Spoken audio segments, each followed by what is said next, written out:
Okay, મારું નામ doctor Mallika Makwana છે. મેં ફિઝિયોથેરાપિસ્ટ કર્યું છે અને હું માસ્ટર્સ છું ઓર્થોમાં. એકચ્યુઅલી મારું અહીંયા લીંબાયતમાં મારા ફાધર જે છે તે સેનેટરી ઇન્સ્પેક્ટર હતા. એમને પાછલા 10 yearsથી અહીંયા એમને કામ કર્યું છે અને મારું જે જાણ છે એ પ્રમાણે આ એરિયામાં ફિઝિયોથેરાપી સેન્ટર નથી અને આ એરિયામાં એ લોકોને બહુ દૂર સુધી જવાની જરૂર પડે છે. જે લિંબાયતની બહાર જવામાં અમુક લોકોને પોસિબલ ના હોય તો અહીંયાથી બહાર સુધી ટ્રાવેલ કરીને જવું ને એવું. એટલે મારું જે મેઇન એમ હતું કે અહીંયા ફિઝિયોથેરાપી સેન્ટર ખોલવાનું એ હતું. ફિઝિયોથેરાપી એવું નથી કે આપણને ક્યારે ફ્રેક્ચર થયું હોય કે વાગ્યું કર્યું હોય એના માટે જ હોય. નાના બચ્ચાને જન્મજાત ખોડ ખાપણ હોય ત્યારથી લઈને ઓલ્ડ પેશન્ટ સુધીનું કે આપણને પેશન્ટને કોઈ ઓપરેશન કરાવ્યું હોય, ફ્રેક્ચર છે, સર્જરી છે, માનસિક રીતે કોઈ પ્રોબ્લેમ હોય કે આપણને પેરાલિસિસ થયું હોય, ફેશિયલ પેરાલિસિસ થયું હોય, એ બધામાં આપણને ફિઝિયોથેરાપી યુઝફુલ હોય જ છે. તો મારું મેઇન એમ છે અહીંયા કે આપણે અહીંયા જે બને એટલી સેવા આપણે કરીએ તો વધારે સારું. આ જે ફિઝિયોથેરાપી છે એટલે એમનો કોઈ ઉંમર કે સીમા હોય છે?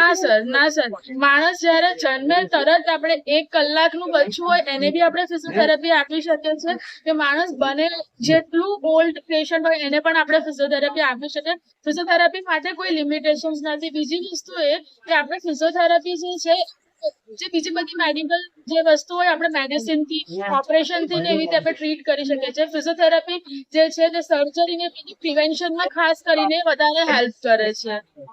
અહીંયા એટલે તમારી ફર્સ્ટ અહીંયા પ્રેક્ટિસ સ્ટાર્ટિંગ થાય છે કે એનાથી આગળ તમારે કે બીજી જગ્યા પર હતા? મારો જે એક્સપિરિયન્સ છે 8 વર્ષનો એક્સપિરિયન્સ છે. મેં બેચલર્સ કર્યું છે લોખાત હોસ્પિટલમાંથી, સાથે મારું માસ્ટર્સ પણ છે લોખાત હોસ્પિટલમાંથી. ત્યાર પછી મારો 8 વર્ષનો એક્સપિરિયન્સ છે. પહેલા હું એઝ અ પ્રોફેસર જોબ કરતી હતી. અત્યારે મારું પીએચડી રનિંગ છે અને મારે 8 yearsનો ક્લિનિકલ એક્સપિરિયન્સ. ઓકે.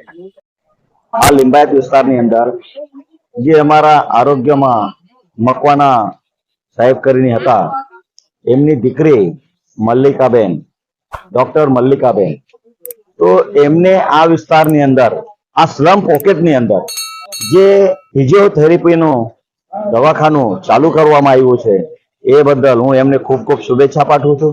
કે આવા વિસ્તારની અંદર એક ખૂબ સરસ એવું લોકોને સુવિધા મળે, કેમ કે લોકોને ખૂબ દૂર દૂર સુધી ફિઝિયોથેરાપી માટે જવું પડતું હતું અને એમને જે આ સાહસ કર્યું, ખૂબ લોકો માટે અગત્યનું એ સાહસ એમને કર્યું છે તે બદલ હું મકવાના સાહેબને અને ડોક્ટર મલ્લિકાબેનને ખૂબ ખૂબ શુભેચ્છા પાઠવું છું અને એમને આ વિસ્તારમાં ખૂબ સારી એવા સેવા આપીને લોકોને રાહત મળે એવી એમને શુભેચ્છા પાછો આપું છું.